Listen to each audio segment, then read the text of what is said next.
여러분 안내 주무셨습니까? 참 좋은 아침입니다. 우리 2014년 9월 1일 월요일 말씀으로 드린 오늘의 번제 함께합니다. 계시록 2장 1절부터 7절까지 말씀을 같이 읽겠습니다. 시작. 에베소 교회 사자에게 편지하라. 오른손에 있는 7뼈를 붙잡고 7 금촛대 사이를 거니시는 이가 이르시되 내가 네 행위와 수고와 너의 인내를 알고 또 악한 자들을 용납하지 아니한 것과 자칭 사도라 하되 아닌 자들을 시험하여 그의 거짓된 것을 네가 드러낸 것과 또 네가 참고 내 이름을 위하여 견디고 게으르지 아니한 것을 아노라. 그러나 너를 책망할 것이 있나니 너의 처음 사랑을 버렸느니라. 그러므로 어디서 떨어졌는지를 생각하고 회개하여 처음 행위를 가지라. 만일 그리하지 아니하고 회개하지 아니하면 내가 네게 가서 너의 촛대를 그 자리에서 옮기리라. 오직 네게 이것이 있으니 네가 니골라당의 행위를 미워하는도다. 나도 이것을 미워하노라. 귀 있는 자는 성령이 교회들에게 하시는 말씀을 들을지어다. 이기는 그에게는 내가 하나님의 낙원에 있는 생명나무의 열매를 주어 먹게 하리라. 오늘 우리가 함께 읽은 말씀 중심으로 교회의 촛대 옮김 여부 확인하기 라는 제목의 하나님의 말씀 증거합니다.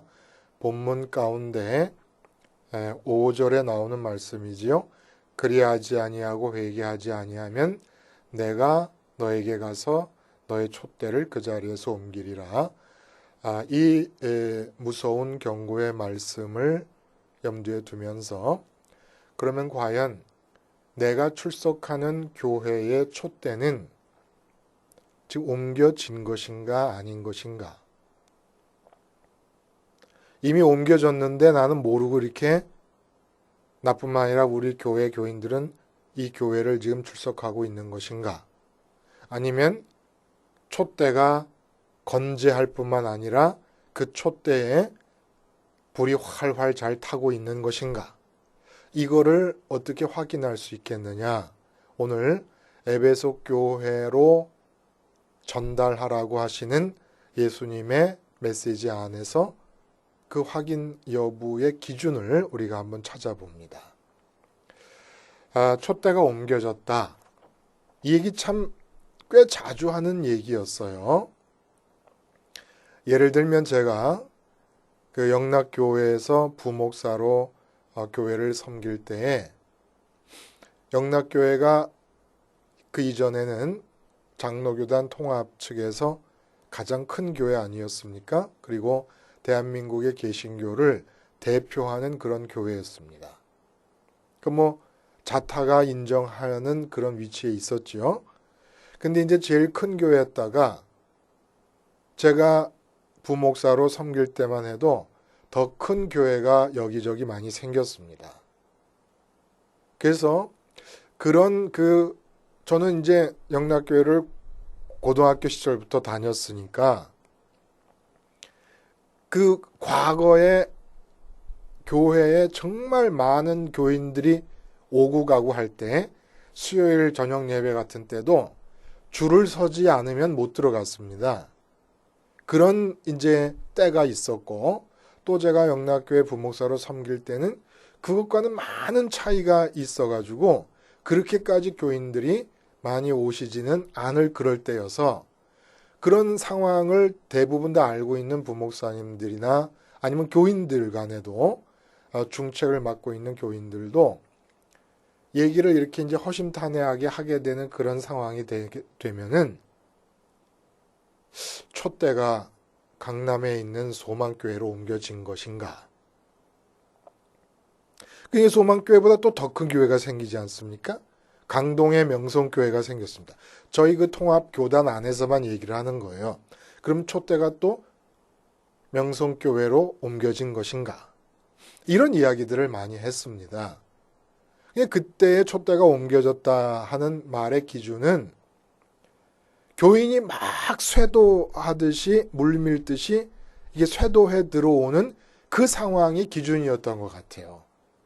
쉽게 말하면 숫자적인 부흥이 일어나느냐, 일어나지 않고 있느냐, 이 기준을 두고 얘기했던 것 같아요. 그러면 여러분이 갖고 계시는 기준에서 촛대가 옮겨졌다, 안 옮겨졌다, 이거를 알 수 있는 내용은 도대체 뭡니까?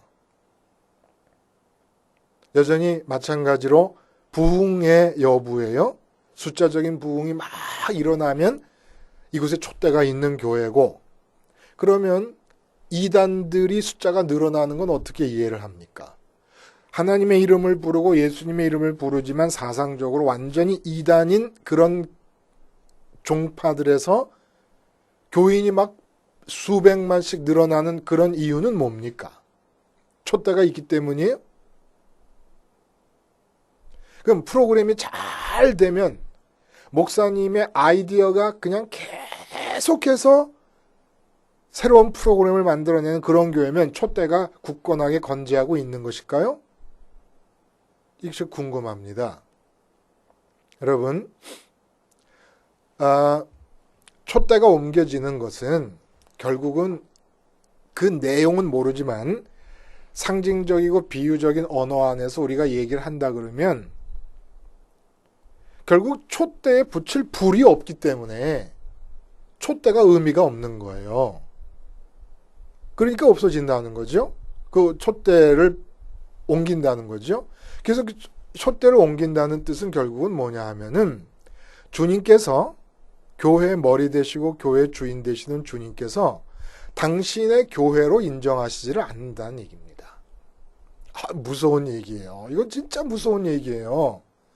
그냥 계시록에 나와 있는 에베소 교회를 향해서 주신 말씀이다. 이렇게 하고서 그냥 성경 공부하고 넘어갈 얘기가 아니고 반드시 교회 촛대를 옮기실 수도 있다는 이 사실이 우리 교회에 적용이 돼가지고 내가 출석하고 있는 지금 우리 교회의 상황은 어떤 상태인가를 알 수 있어야 된다는 겁니다. 그걸 알라고 에베소 교회에 대한 메시지를 주신 거 아닙니까? 우리 교회에서도 촛대가 옮겨질 수 있다라고 하는 사실을 인정하고 촛대가 옮겨질 수 있는 상태냐 아니면 촛대가 건재할 수 있는 상태냐를 구분해가지고 아니면 시정하라고 주신 말씀이 에베소 교회 말씀입니다. 그러니까 오늘 메시지를 받아들이는 핵심적인 태도는 우리 교회가 촛대가 옮겨지는 교회냐 아니냐 건재할 수 있는 교회냐를 알아내야 되는 거예요. 무슨 수를 써서라도. 그리고 촛대를 옮긴다는 건 말씀드린 대로 예수님께서 당신의 교회로 인정하지 않는다는 얘기인데 이거는 마치 얼마 전에 그런 얘기 뉴스에서 나왔잖아요. 교황님과 관계돼서 되어지는 이야기들 중에서 교황청에 마피아와 손잡고 돈 세탁하는 부패가 만연하는 걸 보고 이 새로 프란치스코 교황께서 마피아를 파문을 해버렸습니다. 파문이라는 게 무서운 거 아닙니까? 또한 카톨릭 세계에서는. 근데 촛대를 옮긴다는 것은 주님께서 교회를 파문시켜버리는 겁니다. 주님의 교회의 울타리 바깥으로 내몰아버리시는 겁니다. 이건 무서운 거죠. 자, 오늘 이 에베소 교회 주신 말씀 속에 나오는 이 무서운 경고의 메시지, 이 촛대를 옮기는 것이 교회의 파문이라면 결국 촛대가 옮겨진다는 것은 교회가 교회다울 수 있는 본질을 상실했다는 얘기가 됩니다. 근데 이게 교회 파문과 같은 그런 것이라 그러면 에베소 교회로서는 좀 많이 억울한 경고를 받은 것이 아닌가 하는 그런 의문이 생기기도 합니다. 교회라고 하는 것이 어차피 사람들이 모인 곳이기 때문에 잘못과 오류가 없을 수가 없습니다. 그런데 촛대를 옮기신다는 이 마지막 말씀, 교회를 파문할 수도 있다는 마지막 말씀을 이렇게 해버리신다는 것은 좀 지나치신 것이 아닌가 하는 생각이 들어요. 왜 그러냐면 우리가 읽은 대로 주님께서 직접 언급하신 바처럼 나름대로 에베소 교회는 다른 교회들에서 찾아볼 수 없는 잘한 점들이 굉장히 많습니다. 행위와 수고와 인내를 내가 안다. 그리고 거짓 사도들과 이단 사상을 적절하게 잘 대처해서 배격한 것을 내가 안다. 이게 훌륭하지 않습니까? 그런데 문제는 처음 사랑을 잃었다는 거예요. 그러면 그냥 다른 것들이 잘 되고 있지 않습니까? 이단 사상과 거짓 선지자, 거짓 사도들을 가려내는 건 아무 교회나 합니까? 굉장히 곧고 바른 정통 교리를 알고 붙잡고 있어야지 되는 거 아닙니까? 그리고 수고와 그 행위와 수고와 인내라고 하는 것은 그들이 말만 교리를 인정하고 이런 게 아니라 교리를 따라 행동도 하고 또 그대로 함에 있어서 외부적인 박해와 맞서야 되기 때문에 수고도 하고 그리고 그 어려운 가운데서 인내도 했다는 얘기예요. 뭘 더 바라겠습니까? 근데 주님이 보실 때 사랑이 부족하다 그러면 처음 이 에베소 교회가 바울 사도의 3차 여행 때 3년 가까운 세월을 이 에베소 지역에 머물면서 말씀을 전함으로써 생긴 교회 아닙니까? 그때 가졌던 그런 사랑이 없다 그러면 그 사랑을 회복하라 그러면 되지. 어떻게 이렇게 교회 파문에 해당되는 내용의 말씀, 촛대를 옮긴다는 마지막 말씀을 이렇게 쉽게 하실 수 있느냐 이겁니다. 부부싸움이 어느 부부에게나 다 있어요. 근데 부부싸움 할 때마다 이혼하겠다 마지막 말을 해버리면 너 같은 여자하고 살 수 없고 당신 같은 남자하고는 도저히 함께 살 수 없으니까 우리 이혼하자는 그런 마지막 얘기를 그렇게 계속하면은 이혼합니다. 방귀가 잦으면 여러분 뭐가 나온다고? 자꾸 말 그렇게 하면 진짜 이혼하게 돼버리는 거 아니겠습니까? 그러니까 에베소 교회를 바울이 세운 게 사실은 아니잖아요. 내용적으로 보면 주님이 세우셨어요. 이 얘기는 무슨 얘기냐면 에베소 교회 그 누구보다 관련된 사람 그 누구보다 주님께서 제일 사랑하신다는 얘기예요. 제일 사랑하시는 분께서 이렇게 얘기하실 때 그 주님의 판단 속에는 지나치심도 모자라심도 없는 거지요. 오류가 있을 수 없는 거예요. 그럼 도대체 이 첫사랑을 잃어버렸다는 게 무슨 내용이길래 어떤 의미를 갖는 말씀이길래 도대체 교회를 파문시킨다고 하는 이런 내용을 담겨 있는 촛대를 옮긴다는 얘기를 하고 계시는 것일까? 한마디로 결론적으로 말하면 사랑이 이데올로기로 대체되어 버린 상태입니다. 사랑이 이데올로기로 대체되어 버리면 주님께서 교회를 파문시켜 버린다는 얘기입니다. 그럼 이게 무슨 말일까를 한번 알아봐요. 도대체 이 사랑이 도대체 뭐냐? 오늘 에베소 교회 메시지를 주실 때 주님께서 당신의 모습을 어떻게 묘사하시냐면 앞에 1장에서 계시되었던 그 인자의 모습 중에서 그 인자의 여러 부분의 모습을 쭉 계시와 환상을 통해서 이제 요한에게 보여주시지 않았습니까? 그 내용을 다 이야기하신 다음에 다 기록한 다음에 마지막에 뭐라 그래요? 네가 본 것은 7별과 7별의 비밀과 7촛대다. 이렇게 얘기를 하십니다. 그래서 우리가 7별의 비밀이 뭔가를 얘기를 했어요. 7별의 비밀은 7사자를, 7별은 7사자를 말한다고 그러고 7촛대는 교회를 말한다 그랬잖아요. 그렇죠? 이 별의 비밀이 뭡니까? 우리가 지금 첫사랑을 잃어버렸다는 것 때문에 교회가 파문의 위기에 처해 있는데 이 첫사랑이 무엇인가를 지금 찾아가는 거예요. 그 내용을. 근데 그 내용을 찾아가는데 첫사랑이 없으면 교회가 본질을 상실하는 거기 때문에 이미 교회가 아니다. 그러므로 주님의 교회의 영역으로부터 파문을 당할 수밖에 없다는 내용인데 이 첫사랑이 뭐냐는 얘기입니다. 교회를 교회되게 해주는 첫사랑. 그것이 없으면 교회가 파문당할 수밖에 없는 더 이상 교회가 아닌 것이 되어버리는 그 첫사랑의 내용은 이 7별의 비밀과 관계가 된다는 겁니다. 별의 비밀이 여러분 뭐라 그랬습니까? 하늘엔 별이 떠 있는데 24시간 떠 있고 1년 365일 떠 있습니다. 그런데 해가 떠 있거나 인공의 다른 빛이 눈에 들어오는 상태에서는 그 하늘의 별이 아무리 많이 떠 있어도 보이지 않습니다.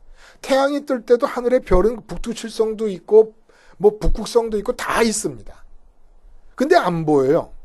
이 바로 비밀이라는 겁니다.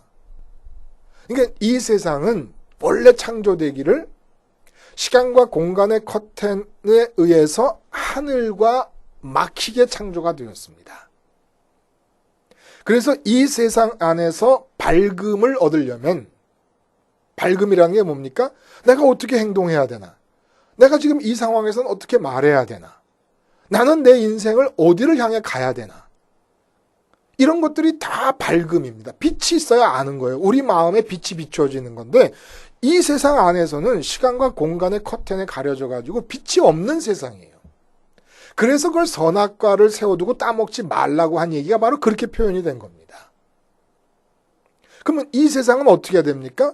내가 무엇을 말해야 되고 무엇으로 행동을 해야 되는가 하는 것은 반드시 시간과 공간이라는 커튼 바깥 세계에 계시는 하나님으로부터만 수입될 수밖에 없는 거예요. 이 시간과 공간의 세계 안으로 수입될 수밖에 없습니다. 근데 어떻게 해야 이 빛들이 수입이 됩니까? 하나님에게로 시간과 공간의 세계 밖에 계시는 곳이 하늘인데 그 하늘에 계시는 하나님께 마음이 24시간 가서 붙어 있어야 이 시간과 공간 안에서 내 몸이 빛 아래 말할 수 있고 행할 수 있고 걸어갈 수 있고 인생을 영위할 수가 있는 겁니다. 근데 마음이 하나님께 가서 붙어 있는 이 상태가 뭡니까? 이게 바로 사랑인 거예요. 마음이 거기 붙어 있으니까 이 시간과 공간 안에서는 내 마음이 없고 따라서 뜻도 없고 힘도 없어요. 왜냐하면 하나님께 가버렸기 때문에. 그래서 하나님을 마음과 뜻과 힘을 다해 사랑하는 것이 내 마음이 하늘에 계신 아버지께 가 붙어 있는 겁니다. 거기에 머물러 있는 거예요. 그 마음에 머물러 있을 때 이 지상에서 육체를 통해 나타나는 현상이 있어요. 제일 먼저 나타나는 현상이 뭡니까? 항상 기뻐하는 거, 쉬지 않고 기도하는 거, 범사에 감사하는 형태로 나타나는 겁니다. 마음이 거기에 머물러 있을 때. 그러면서 나타나는 것이 항상 시간과 공간의 세계 바깥에 계신 하나님 때문에 기쁘기 때문에 이 시간과 공간의 세계에서 만나는 사람들에게서 무엇을 바라지 않게 되고 그러므로서 사람들에게 그 사람들의 요구에 관심을 갖게 되는 사랑이 이루어집니다. 사랑이 뭐라고요? 하나님께 가서 하늘에 계신 하나님께 마음이 머무는 겁니다. 시간과 공간의 세계를 마음이 떠나는 겁니다. 하나님께 머물러 있는 거예요. 하나님께 머물러 있으면서 마음이 하나님으로 채워지면서 이 시간과 공간에서 주어지는 상황이 어떤 상황이든지 상관없이 항상 기쁘게 됩니다. 그리고 거기서 하나님께 머물러 있으면서 항상 하나님과 대화합니다. 그리고 그 하나님께서 시간과 공간 안에 있는 모든 일들을 주장하시는 것을 알기 때문에 범사에 감사하게 됩니다. 그럴 때 사람이 나타나면 그 사람의 관심에만 이 관심이 기울여지고 그 사람을 사랑하게 됩니다. 이게 바로 사랑인 거예요. 그 사랑의 핵심은 뭡니까? 시간과 공간 바깥에 계신 살아계신 하나님과 라이브로 연결이 돼. 생방송할 때처럼 라이브로 연결된 상태가 이게 바로 사랑이라는 거예요. 근데 이게 끊어져 버렸습니다. 근데 끊어져 버렸는데도 어떻게 이단 사상을 배격할 수 있게 되고 거짓 사도들을 가려낼 수 있게 되고 그리고 행위와 수고와 인내가 나타날 수가 있겠는가? 이게 가능하다는 거예요. 이게 끊어졌는데도. 시간과 공간 바깥에 계신 지금도 살아계시면서 이 순간을 내려다보고 계신 하나님과 라이브로 연결이 되어서 사는 것이 사랑이고 그렇게 연결된 사람들의 모임이 교회입니다. 그러니까 삶에 나가서 직장에서든 가정에서든 어디에서든지 간에 시장에서든지 어디에서든지 간에 하나님과 연결되어 있는 상태에서 하늘의 빛이 내가 촛불의 심지가 돼서 나를 통해서 그 하늘의 빛이 나타나는 거예요. 하나님의 생각, 하나님의 말씀, 하나님의 행동, 하나님의 계획들이 나타나는 겁니다. 그런 사람들이 모이는 것이 바로 교회예요. 근데 이게 끊어져 버려서 끊어졌는데도 이상하게 도대체 구분이 안 갈 정도로 이게 연결되어 있는 것 같은 행동들을 한다는 겁니다. 어떻게 이게 가능합니까? 사랑이 이데올로기로 대체되었기 때문에 그렇다는 얘기입니다. 여러분, 이데올로기가 뭐지요? 이데올로기.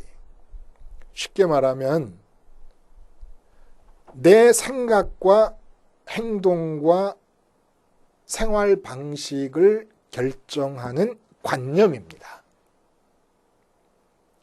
예를 들어 공산주의 이데올로기라 그러지 않습니까? 그럼 그 공산주의 이데올로기의 핵심 내용이 뭡니까? 프롤레타리아들이여 힘을 합치자. 우리가 누려야 될 물질적인 풍요를 부르조아의 계층에 있는 사람들이 다 착취해서 탈취해서 그들이 갖고 있다. 그러므로 그들을 쳐부시자. 이것이 바로 관념이에요. 이 핵심적인 관념에 의해서 생각하고 행동하고 모든 어려움을 극복해 나가고 장애를 제거하면서 공산주의 혁명을 일으킨 겁니다. 자, 그러면 교회 안에서 관념이 된 게 뭡니까? 예를 들어 성수주일. 주일날 본교회에서 예배를 드려라. 빠지지 말아라. 이게 이데올로기화 되어 버렸습니다. 교회 예배를 드리는 것은 어때야 되는 겁니까? 마음이 하나님께가 머물러 있으면서 하나님을 사랑하는 마음에서 마치 남녀가 애인 사이인 남녀가 만날 때 내가 저 여자를 만나야만 된다, 내가 저 남자를 만나야만 된다는 강박관념으로 만나는 사람은 아무도 없습니다. 이미 몸과 몸이 만나기 전에 마음이 그게 가 있습니다. 여자에게 가 있고 여자는 남자에게 가 있습니다. 이게 사랑이에요. 마음이 가 있는 게. 근데 성수주일은 어떻게 관념화되어 있느냐면 성수주일을 하지 않으면 일주일 동안 편안하지 않다. 골프를 쳐야 되겠는데 주일날 예배를 드리지 않고 가서 골프를 치면 골프 공이 잘 안 맞는다. 그러니까 일부 예배 7시에 드린 일부 예배라도 참석해서 예배를 드린 다음에 골프를 치러 가야 된다. 그 목사님들이 계속해서 성수주의를 이런 식으로 얘기를 하는 겁니다. 성수주의를 지키라고 얘기할 게 아니라 사랑을 회복시켜야 되는 거예요. 마음이 시간과 공간 안에 머물러 있는 교인들의 마음이 더 이상 시간과 공간 안에 머물러서 가짜로 마귀가 만들어낸 빛들을 쫓아가지 말고 마음이 이 시간과 공간을 떠나 하나님께 가 있도록 만들어줘야 되는 겁니다. 그렇게 이끌어야 된다는 거예요. 근데 성수주의를 하라고 자꾸 얘기를 하는 겁니다. 전도도 마찬가지예요. 전도가 이데올로기가 되어버렸습니다. 어떻게 이데올로기가 되었느냐? 전도하라 그러는 거예요. 자꾸. 주님께서 명령하신 거다 전도해라.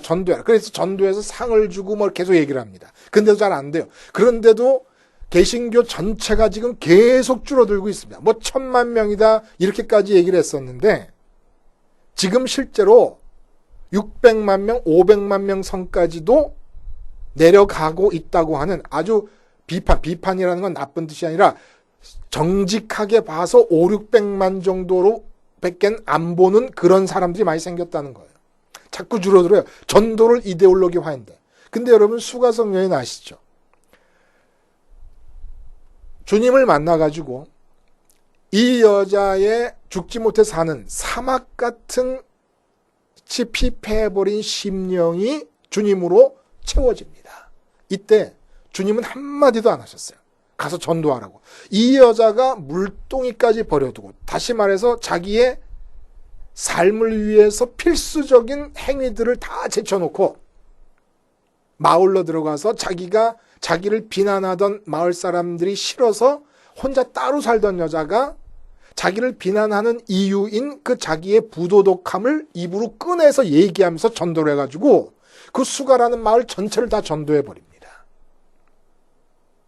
이게 첫사랑이에요.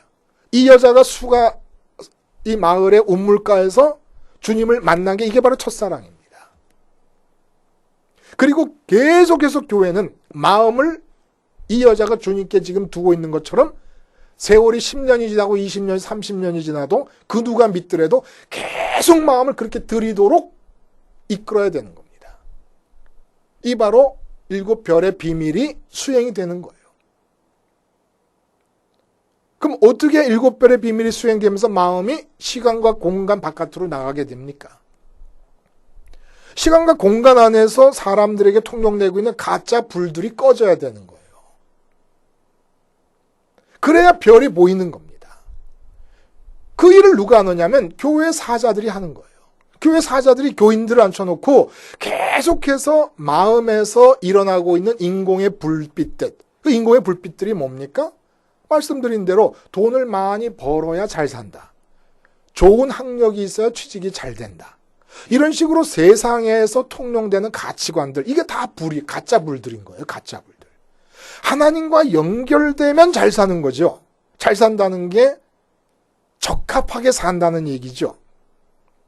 어떻게 돈을 많이 번다고 잘 삽니까? 돈 많이 벌어서 망한 사람 많아요. 돈이 안 벌리는 게 망하는 거라고 사람들은 생각하지만 돈이 잘 벌려서 망하는 경우가 더 많습니다.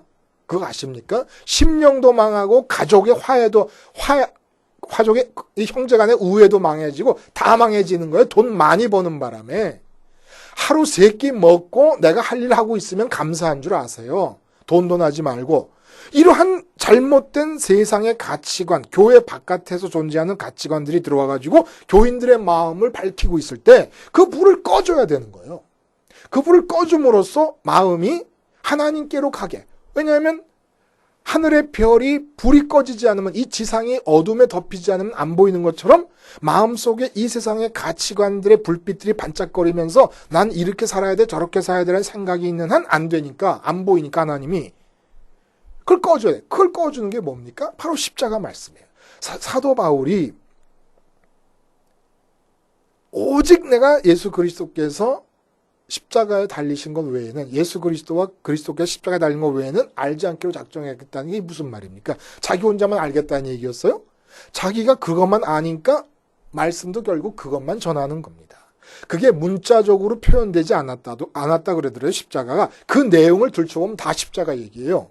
왜 그랬습니까? 불을 끄는 거예요. 계속해서 불을 꺼서 마음이 하나님께, 시간과 공간의 커튼 바깥에 계신 하나님께로 갈 수 있도록 이끌어내는 겁니다. 그래서 마음이 그곳에 가서 연결이 되어 있어야 이 지상에서 행동으로 나타나는 모든 것들이 다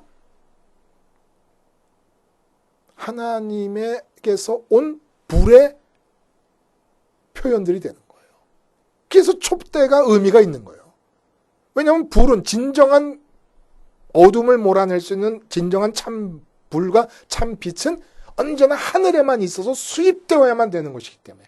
근데 이 시간과 공간의 커튼 안쪽에서 마귀가 만들어낸 불들 때문에 그걸 못 보고 있으니까 그걸 꺼줘야 되니까. 꺼줘야 연결이 되는 거예요. 시간과 공간 바깥에 계신 하나님과. 그래서 거짓 사도들을 가려낸다는 것도 마찬가지예요. 교리들이, 모든 교리가 결국은 다 하나님과 연결된 상태에서 나온 말씀들입니다. 근데 이 연결이 끊어지고 관념만 남은 거예요. 지식만 남은 겁니다. 그 지식만 갖고 있어도 이단을 가려낼 수 있어요. 왜냐하면 그들도 말을 하고 지식을 내뱉고 있으니까, 이단과 거짓 사도들도 그 지식과 지식을 비교해보면 잘못된 지식이라고 해서 거짓 사도를 가려낼 수 있습니다. 대단한 거 아닙니까? 그러나 이거 대단한 거 소용없다는 얘기입니다. 첫사랑이 끊어져 버리면. 교리도 알고 있고 전도다, 성수주의다, 이런 관념에 의해서 행동은 계속해서 주일 성수를 하고 전도를 하겠다고 애를 쓰고 있고 온갖 행위와 말을 다 하고 있지만 라이브 연결이 끊어져 버렸습니다. 하나님과 연결이 끊어서 모든 행동과 생각이 관념으로부터 나오지 살아계신 하나님으로부터 나오는 게 아니라는 얘기입니다. 살아계신 하나님으로부터 나오는 행동과 인내와 이게 아니라 그러면, 그래서 관념으로부터 나오는 것이라 그러면, 공산주의가 관념으로부터 얼마나 어려움을 극복하고 인내하고 혁명을 해 나갑니까? 그렇게 혁명까지 할 수도 있어요. 관념만으로도. 교회가 세상을 혁명할 수도 있을 겁니다. 관념 하나만 갖고도. 그러나 이거는 이미 교회가 아니라는 얘기지요. 시공 바깥에 계신 하나님과 연결되어 있습니까? 그 연결을 위해서 날마다 십자가로 불을 끄고 있습니까? 그걸 확인해 보시면 될 것입니다. 기도하겠습니다. 하나님 아버지, 일곱 별의 비밀이 십자가를 통하여 날마다 적용됨으로써 우리 교회의 촛대에 시공 바깥에 하늘의 불들이 붙어져서 이 세상을 밝힐 수 있게 해 주시옵소서. 예수님의 이름으로 기도하옵나이다. 아멘.